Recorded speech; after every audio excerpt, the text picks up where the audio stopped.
Welcome to the UpBeet Gardener, celebrating gardening and plants in our lives. I'm Marion Owen. Your lawn is looking tired, your African violets aren't blooming like they used to, and your tomato seedlings are clamoring for food. Not just any food, health food.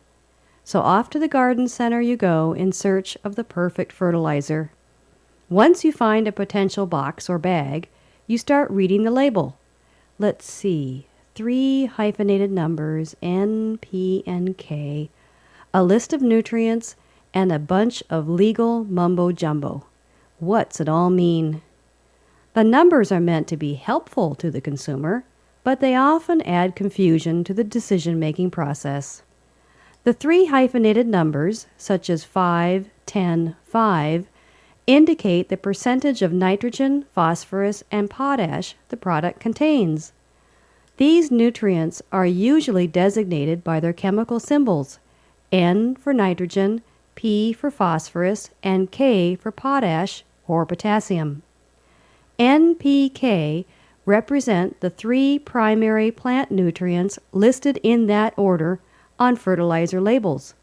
The listing is required by law and is found on packages of organic as well as synthetic or chemical fertilizers. Here's what NPK do for your plants. Nitrogen, the N, stimulates growth of stems and leaves and gives them their healthy green glow. Systems of a nitrogen deficiency include stunted growth and pale yellow leaves. Add too much nitrogen, say when growing peas and nasturtiums, and all you get is green, no peas and no blossoms. Phosphorus, the P, helps with strong root growth and good flowering and fruit set. Thus, if your daffodils aren't blooming or your berry and fruit trees aren't throwing fruit at you every season, they're probably needing phosphorus.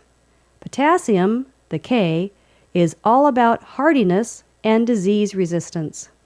In addition to the big 3 of nitrogen, phosphorus, and potassium, more than 20 other micronutrients are needed for healthy plants. These include iron, calcium, magnesium, zinc, and sulfur. When enough of these nutrients are present in the fertilizer, they too are listed on the label. So while scanning the label on a box of fertilizer pales to reading a mystery novel, it's interesting to see that plants, like us, prefer a varied diet, not a boring one.